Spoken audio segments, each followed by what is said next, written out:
معراج عروج سے ہے۔ عروج کا معنی ہوتا ہے اوپر چڑھنا، اوپر کی طرف،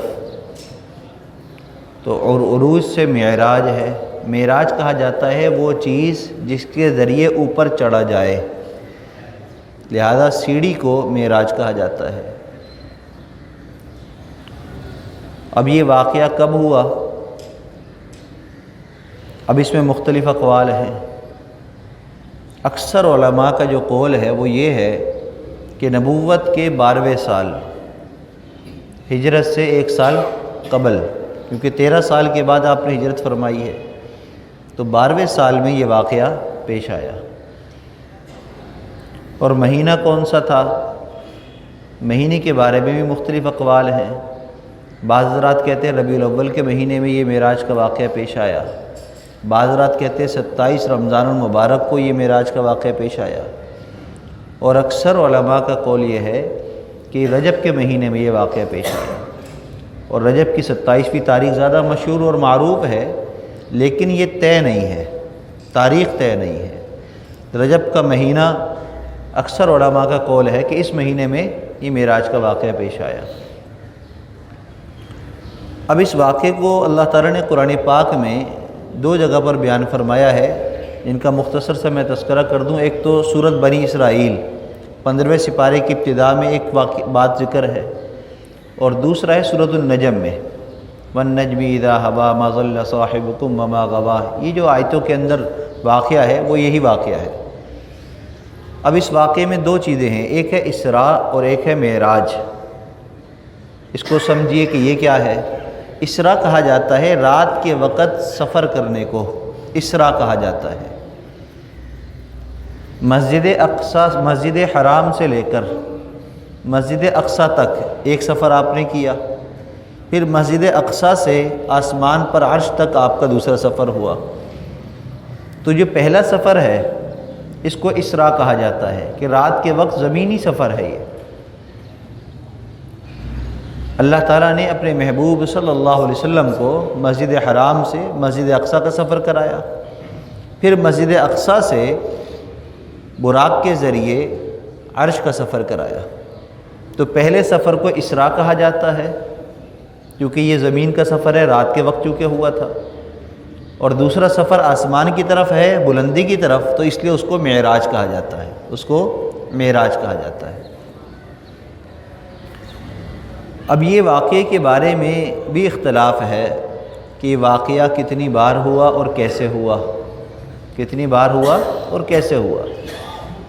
بعض حضرات کہتے ہیں کہ یہ واقعہ جو ہے ایک بار نہیں کئی بار ہوا ہے۔ اب اس میں بھی اختلاف ہے کہ کئی بار ہوا ہے یا ایک بار ہوا، اور پھر دوسرا اس میں اختلاف یہ ہے کہ یہ خواب میں ہوا ہے یا عالم بیداری میں ہوا ہے، یعنی صرف روحانی سفر تھا یا جسمانی بھی تھا ساتھ، اس میں بھی اختلاف ہے۔ پھر جو ہے اس واقعے کے اندر کہ یہ واقعہ کس طرح ہوا ہے، کیسے ہوا ہے، اس میں بھی بڑے سوال ہیں۔ خلاصہ کلام تمام باتوں کا نچوڑ یہ ہے، جو متفقہ بات ہے وہ یہ ہے کہ یہ واقعہ عالم بیداری میں ہوا ہے۔ ایک بات، آپ جاگ رہے تھے، سو نہیں رہے تھے، خواب نہیں تھا، اور دوسرا صرف آپ کا روحانی سفر نہیں تھا بلکہ جسمانی سفر، جسم مع روح کا سفر تھا یہ۔ کیوں؟ وجہ کیا ہے؟ دیکھیے، روح کا سفر تو تمام انبیاء کو اللہ نے عطا فرمایا ہے، تمام انبیاء کو یہ معراج عطا فرمائی ہے، اس میں پھر آپ کی خصوصیت تو کچھ نہ ہوئی۔ اس واقعے کو خصوصی طور پر اللہ نے بیان فرمایا، اور نبی کریم صلی اللہ علیہ وسلم نے ایک مرتبہ نہیں متعدد بار اس واقعے کو بیان فرمایا اور پوری تفصیل کے ساتھ بیان فرمایا۔ صحیح بخاری، صحیح مسلم کے اندر روایتیں موجود ہیں بڑی تفصیل کے ساتھ، ایک ایک چیز کو آپ نے بیان فرمایا۔ اگر یہ خواب کا واقعہ ہوتا یا صرف روح کا واقعہ ہوتا تو پھر اس کی اتنی تفصیلات کی ضرورت نہیں تھی، اس لیے کہ خواب تو تمام انبیاء کو ملتے ہیں، اور روح کا سفر تو تمام انبیاء کو اللہ نے عطا فرمایا ہے، معراج عطا فرمائی ہے، معراج سب انبیاء کو عطا فرمائی ہے، لیکن آپ کی خصوصیت یہ ہے کہ آپ کو جسم مع روح کے ساتھ عطا فرمائی، یہ خصوصیت ہے آپ کی۔ تو معلوم ہوا کہ یہ واقعہ کوئی عام معمولی واقعہ نہیں ہے، بلکہ آپ کو خصوصی شرف عطا کیا گیا اللہ نے اس سفر کے ذریعے۔ اس کی بہت ساری وجوہات، بہت ساری باتیں۔ اگر یہ صرف روح کا سفر ہو یا خواب کا واقعہ ہو تو پھر تو اختلاف کا کوئی معنی ہی مطلب ہی نہیں بنتا۔ اس کے اندر اختلافات ہونے کا مطلب ہی یہی ہے کہ یہ جو ہے جسم مع روح کا واقعہ ہے، جبھی بعض لوگوں نے اس کو تسلیم کیا، بعض نے نہیں کیا۔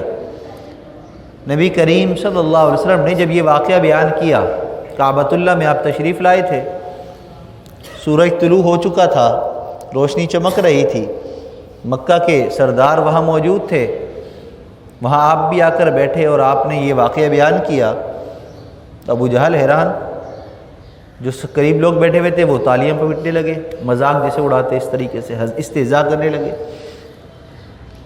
اگر یہ خواب ہوتا تو پھر نہ وہ استہزاء کرتے اور نہ تعجب کرتے، اس لیے کہ خواب پر تو کوئی تعجب کی بات ہی نہیں ہے، خواب تو سبھی کرتے ہیں، دیکھ لیتے ہیں، اس میں تو تعجب کا کوئی ذکر ہی نہیں ہوتا۔ تو گویا کہ آپ نے ان کو جب واقعہ بتایا تو آپ نے یہی بتایا کہ میں جسم کے ساتھ ہی گیا نا، جبھی ان کو تعجب ہوا۔ اور پھر ابو جہل نے یہ بھی آگے سے کہا، میں مکہ کے لوگوں کو جمع کر لوں تو کیا آپ ان کے سامنے یہ سب باتیں کریں گے؟ آپ نے فرمایا کہ ہاں، حق ہے، ضرور بیان کروں گا، حق ہے، ضرور بیان کروں گا۔ پھر مکہ کے جو لوگ تھے ان کو آواز دی، جیسے عرب میں دستور تھا کوئی خاص واقعہ ہو جائے تو اس کے لیے لوگ آواز دے کر جمع کرتے۔ ابو جہل نے جمع کیا، پھر آپ نے سارا واقعہ، ساری باتیں بیان فرمائیں تو سب لوگ حیران ہو گئے۔ ابو جہل وہاں سے اٹھا اور کہنے لگا کہ یہ کیا باتیں ہیں، یہ کیسی باتیں کرنے لگے ہیں۔ اب وہاں پر تاجر لوگ بیٹھے ہوئے تھے جو شام سے تجارت کے لیے مکہ آتے تھے، وہ کچھ لوگ آئے ہوئے تھے وہاں سے۔ اب انہوں نے وہاں کے بارے میں سوال شروع کیا، جو وہاں شام کے رہنے والے تھے، مسجد اقصیٰ کے بارے میں۔ تو جو انہوں نے سوال کیا، نبی کریم صلی اللہ علیہ وسلم فرماتے ہیں اللہ تعالیٰ نے میرے سامنے ان تمام چیزوں کو کھول دیا، اور جو وہ سوال کرتے رہے مسجد اقصیٰ کے متعلق، میں ان کو اس کو دیکھ دیکھ کر بتاتا رہا۔ تو وہ اور حیران ہوئے، لیکن ایمان پھر بھی نہیں لائے۔ معلوم کیا ہوا کہ سوالات اور اعتراضات جس کا مزاج ہوتا ہے، جس کو نہیں ماننا ہوتا ہے اور اعتراض کرنا اس کا مقصد ہوتا ہے، تو وہ پھر جتنا بھی اس کے سامنے حق بیان کر دو وہ نہیں مانتا۔ حالانکہ شام کے جو لوگ تھے وہ اس بات کو جانتے تھے کہ نبی کریم صلی اللہ علیہ وسلم مسجد اقصیٰ نہیں گئے، آپ نے وہاں کا سفر نہیں کیا، کہ آپ نے مسجد دیکھی ہوگی وہاں پر، آپ نے اس کے دروازے دیکھے ہوں گے، آپ کے علم میں نہیں تھا، سب جانتے تھے یہ بات۔ اس کے باوجود بھی جب آپ نے صحیح صحیح بات بتلا دی تو بھی آپ پر ایمان نہیں لائے، یعنی اس میں تو پھر دو رائے باقی نہیں رہی نا۔ یہاں تک کہ نبی کریم صلی اللہ علیہ وسلم نے یہ بھی بتلایا کہ مسجد حرام سے مسجد اقصیٰ جاتے ہوئے راستے میں ایک جگہ ایک قافلہ تھا جو جا رہا تھا، اور ان کا ایک اونٹ جو ہے وہ گم ہو گیا تھا، اور اونٹ کو تلاش کرنے کے لیے وہ رکے ہوئے تھے، اور ان کے پیچھے کجاوے میں پانی رکھا ہوا تھا جو رک کر میں نے پیا، اور جب وہ واپس آئے اپنی جگہ پر تو انہوں نے پانی نہیں پایا۔ جب وہ قافلہ واپس آئے تو اس سے یہ معلوم کر لینا۔ اور آپ نے یہ بھی فرمایا کہ جب میں ان کے قریب گیا تو ان کے اونٹ بدکنے لگے میرے قریب جانے کی وجہ سے، کیونکہ آپ تو الگ سواری پر سوار تھے نا، فرشتوں کے ساتھ تھے، ان کے ایک ہجوم میں تھے، تو وہ اونٹ بدکنے لگے، جس کی وجہ سے اس اونٹ پر سوار دو لوگ گرے اور ایک بندے کا ہاتھ بھی ٹوٹ گیا گرنے کی وجہ سے۔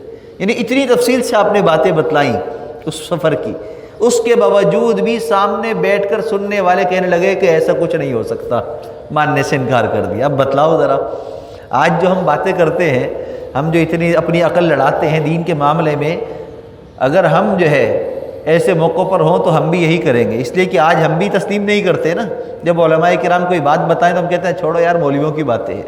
نہیں بھائی، مولوی جو ہے، علماء کرام جو ہے وہ دین کے ٹھیکیدار نہیں ہیں، دین کے ٹھیکیدار نہیں ہیں۔ علماء کرام دین کے چوکیدار ہیں، چوکیدار کا کام حفاظت کرنا ہوتا ہے بس، اور علماء کا کام ہے دین کی حفاظت کرنا۔ جہاں کوئی غلطی ہوگی، جہاں کوئی خرابی ہوگی، وہاں دین کو بیان کیا جائے گا۔ ایسا نہیں ہے جہاں سب چیز صحیح ہو وہاں خرابی بیان نہیں کی جاتی، جہاں سب چیز صحیح ہوتی ہے تو اس صحیح چیز کو آگے بڑھانے کی باتیں کی جاتی ہے، جہاں خرابی ہو وہیں خرابی کی باتیں کی جاتی ہیں کہ دیکھو یہ عمل میں خرابی یہ آ رہی ہے۔ آپ کے مزاج میں، بات میں، عمل میں، نماز میں یہ خرابی آ رہی ہے، کیوں؟ اس لیے کہ اس میں کمی موجود ہے۔ اب یہ علماء کا کام ہے کمی کو بیان کرنا۔ بالکل ایسے ہی جیسے آپ ہاسپٹل جاتے ہیں، اب وہاں جا کر آپ جھگڑنا شروع کر دیں ڈاکٹروں سے اور کہیں کہ یار آپ لوگ انسان نہیں ہو، آپ لوگوں کو تمیز نہیں ہے، کیوں آپ جو ہے نا یہاں چھریاں اور کانٹے لے کر گھوم رہے ہو، کسی کا گلا کاٹ رہے ہو، کسی کا پیٹ کاٹ رہے ہو، کسی کا ہاتھ کاٹ رہے ہو، خون نکال رہے ہو، آپ اتنا ظلم کر رہے ہو لوگوں پر۔ وہ کہیں گے بھائی یہ دیوانہ مجنون ہو گیا، اس کو پکڑ کے لے کے جاؤ۔ کیوں بھائی؟ ہمارا کام ہی یہی ہے۔ ہمارے پاس آتے وہی لوگ ہیں جن کو آپریشن کرنا ہوتا ہے، ہمارے پاس آتے وہی ہیں جن کو کڑوی دوائیاں دینی ہوتی ہیں، یہ ہمارا کام ہے۔ تو وہاں جا کر کوئی اعتراض نہیں کرے گا، کیونکہ سب کو پتہ ہے، عقل یہ کہتی ہے وہاں ان کا کام ہے۔ لیکن دین کے معاملے میں چونکہ نفس ہمارا دین کے تابع نہیں ہوتا اور ہم شیطان کے پجاری بنے ہوتے ہیں، شیطان کی باتوں میں چل رہے ہوتے ہیں، تو اس وجہ سے علماء پر اعتراض کرتے ہیں۔ بھئی مولویوں کا کہیں مولوی یہ کر رہے ہیں، مولوی یہ کر رہے ہیں۔ بھئی مولوی نہیں کر رہے، علماء یہ کام نہیں کرتے۔ علماء کا کام ہے صرف دین بیان کرنا، اصلاح ہم سب کا کام ہے۔ ہم سب ان باتوں کو سنیں، جو ہمارے اندر کمی کوتاہی ہو ہم اس کو اپنی دور کریں، اس کی ہم اصلاح کر لیں، بس اتنی سی بات ہے۔ تو اتنی سی بات کو تسلیم کرنا ہمارے لیے مشکل ہے۔ وجہ کیا ہے کہ دین کے بارے میں ہم نے معلومات حاصل کی ہی نہیں ہے۔ اب یہ سیرت کے واقعات، معراج کا واقعہ، یہ اس طرح کی بہت ساری باتیں، یہ اگر ہم بار بار پڑھیں اور بار بار سنیں نا تو ہمارا ایمان تازہ ہوگا۔ کیسے تازہ ہوگا؟ پھر ہمارے اندر سے اعتراض کرنے والی جو وہ خاصیت ہے وہ ختم ہو جائے گی۔ کیوں ختم ہوگی؟ ہم کہیں گے اعتراض تو کفار مکہ کرتے تھے، اعتراض تو یہودی کرتے تھے، اعتراض تو عیسائی کرتے تھے، اعتراض تو منافقین مدینہ کرتے تھے، تو ہم اعتراض کر کے ان کے ساتھ کیوں شامل ہو جائیں؟ آپ خود بخود صحیح راستے پر آ جائیں گے۔ تو اس لیے کہا جاتا ہے کہ علماء کی مجلس کو اختیار کرو، دین کی باتوں کو پڑھو، سنو، بار بار تذکرہ اس کے کرو۔ تذکرہ کرنے سے فائدہ کیا ہوتا ہے؟ اپنی اصلاح ہو جاتی ہے، دوسروں کو دعوت مل جاتی ہے۔ تو اس لیے تذکرہ کرنا بھی ضروری ہے۔ نبی کریم صلی اللہ علیہ وسلم کو اس سفر کے ذریعے خصوصی شرف عطا کیا گیا، خصوصی شرف عطا کیا گیا۔ اب وہاں پر کیا ہوا؟ اب یہ واقعہ تو ہم بار بار سنتے ہیں۔ آپ وہاں گئے، پھر وہاں سے آپ آسمانوں پر گئے، پہلے آسمان پر ایک نبی سے ملاقات، دوسرے تیسرے، ساری ملاقاتیں ہوئیں۔ خلاصہ کلام آخر میں کیا ہوا؟ سدرۃ المنتہا وہ جگہ ہے جہاں سے آگے کوئی نہیں گیا تھا۔ جبرائیل امین بھی سدرۃ المنتہا سے آگے کبھی نہیں گئے تھے، اس کے بعد بھی نہیں گئے، اس سے پہلے بھی نہیں گئے۔ سدرۃ المنتہا پہ جا کر آپ کا سفر ختم ہوا۔ جبرائیل امین نے اپنی سواری روک لی، آپ صلی اللہ علیہ وسلم نے دیکھا ان کی طرف، فرمایا کہ یا رسول اللہ یہاں سے آگے اگر میں گیا تو میرے پر جل جائیں گے، میں راکھ ہو جاؤں گا، اس سے آگے جانے کی میری قوت نہیں ہے، میری مجال نہیں ہے، لہذا آگے کا سفر آپ کو خود طے کرنا ہے۔ پھر آپ آگے گئے، عرش پر گئے اور جا کر اللہ کے ساتھ روبرو آپ کھڑے ہوئے، اللہ نے اپنا دیدار کرایا، محبوب اور محب کی ملاقات ہو رہی ہے۔ اس ملاقات میں کیا ہوا ہم سوچیں ذرا، کیا ہو سکتا ہے؟ بہت کچھ ہوا، بہت راز و نیاز کی باتیں ہوئیں، لیکن آپس کی باتیں سب کو بتائی نہیں جاتی، چند باتیں بتائی جاتی ہیں، چند اشارے بتائے جاتے ہیں۔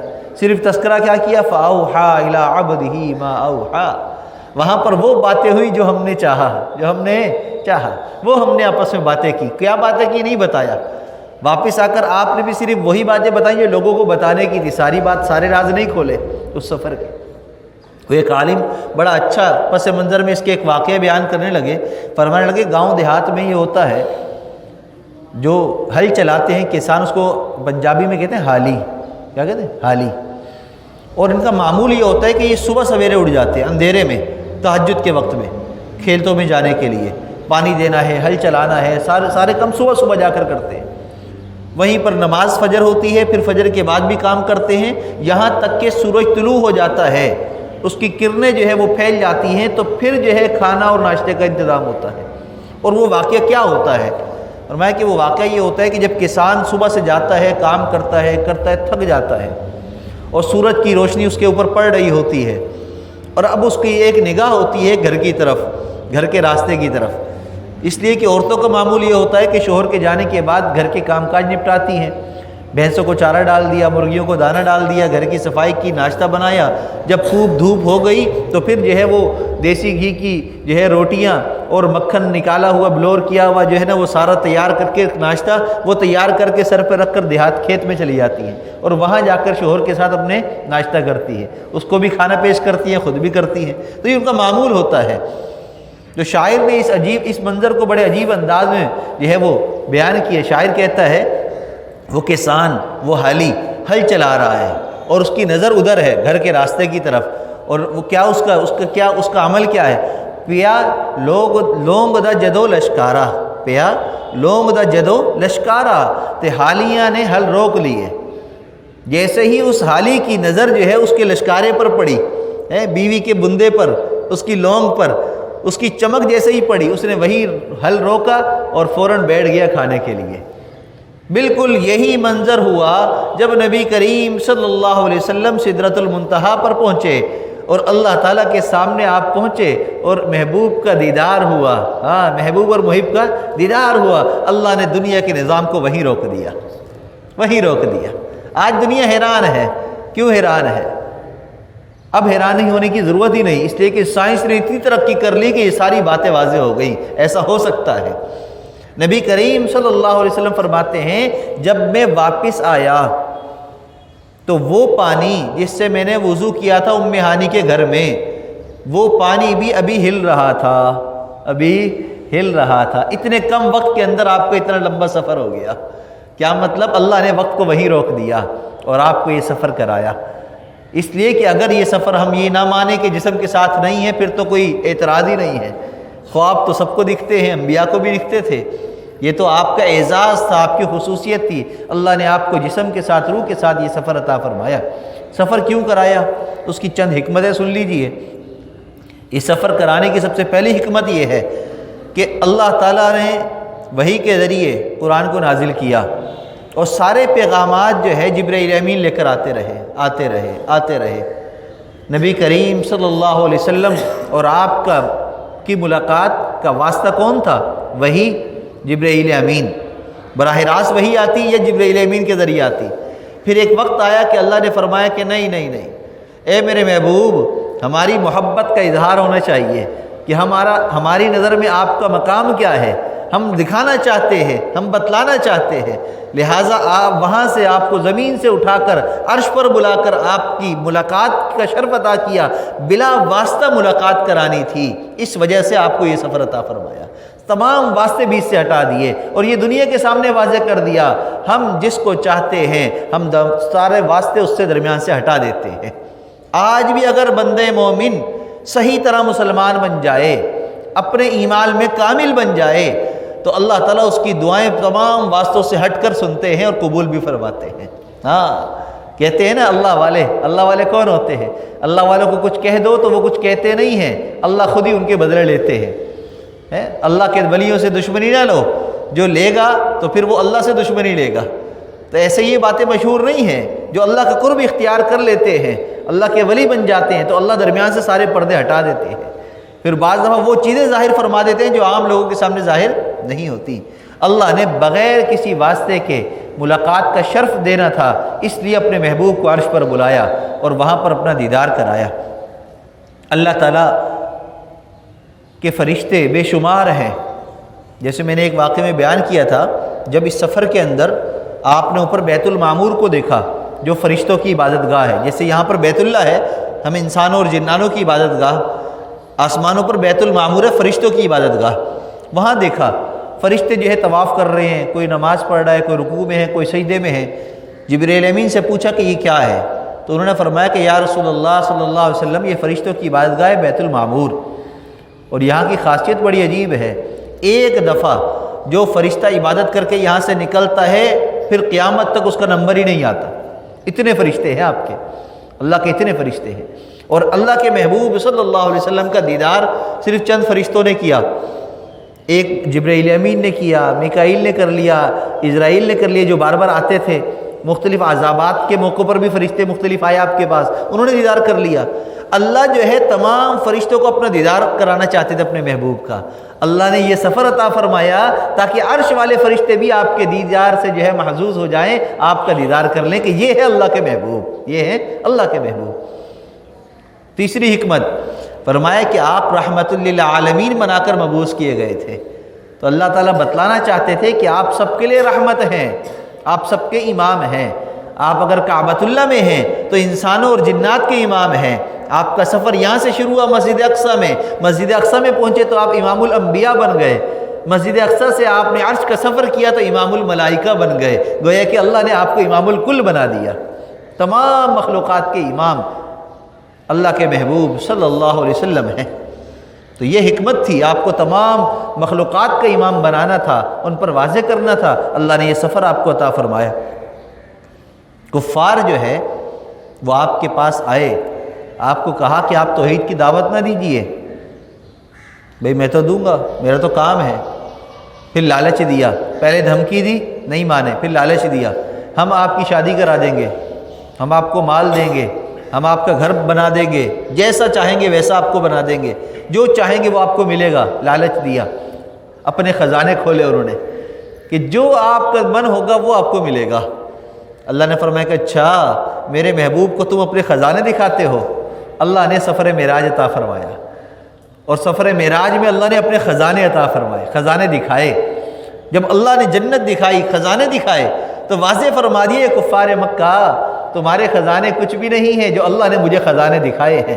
کفار مکہ کو پسپا کر دیا اس سفر کے ذریعے، اس خصوصیت کے ذریعے، اس معراج کے ذریعے۔ کفار مکہ نے آپ کو ایذائیں پہنچائی، تکلیفیں دی، ہر وقت آپ کو تکلیف کے در پر رہے، آپ غمگین، میرا کوئی ساتھی ہوتا، میرا کوئی غمخوار ہوتا، میرا کوئی دلدار ہوتا جو میرے سے باتیں کرتا، مجھے تسلیاں دیتا۔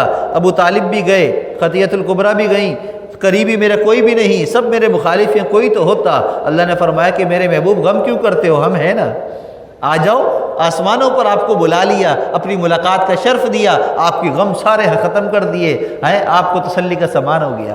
بے شمار حکمتیں اس سفر کے اندر موجود ہیں، اس واقعے کے اندر موجود ہیں۔ محبوب اور محب کی ملاقات ہے، تحفہ تو ملا ہوگا، تحفہ تو ملا ہوگا۔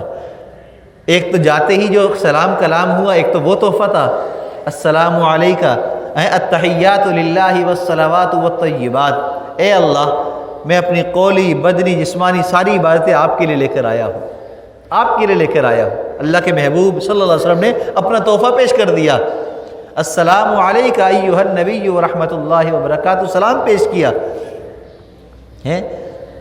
فوراً جو ہے اللہ کے محبوب صلی اللہ علیہ وسلم نے فرمایا السلام علینا وعلی عباد اللہ الصالحین، صرف مجھ پر نہیں بلکہ میرے ان نیک بندوں پر جو میرے امتی ہیں، آپ کے نیک بندے، ان پر بھی سلامتی ہو۔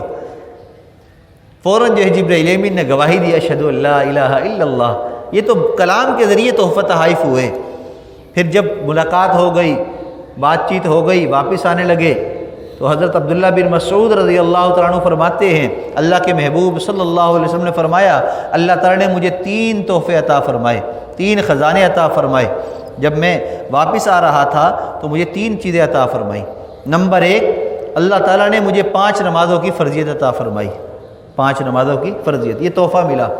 نمبر 2، سورۃ البقرہ کی آخری آیتیں مجھے عطا فرمائیں، آخری 3 آیتیں، آمن الرسول سے آخر تک، کافرین تک، تو 3 آیتیں۔ اور تیسرا تحفہ فرمایا کہ میری امت میں جو بندہ بھی شرک نہیں کرے گا، چاہے وہ جو گناہ کبیرہ کا مرتکب کیوں نہ ہو جائے، شرک نہیں کرے گا تو اللہ نے فرمایا کہ میں آپ کے اس امتی کو بھی معاف کر دوں گا۔ ہاں، صرف شرک سے بچ جاؤ، بس شرک نہ کرو، شرک نہ کرو۔ شرک ایسا گناہ ہے جس کی معافی نہیں ہے۔ بعض دفعہ شرک کے گناہ کی وجہ سے، جمنے کی وجہ سے اللہ توبہ سے بھی محروم کر دیتے ہیں، تو اس لیے شرک نہ کرو بھائی، شرک اللہ کو بالکل پسند نہیں ہے۔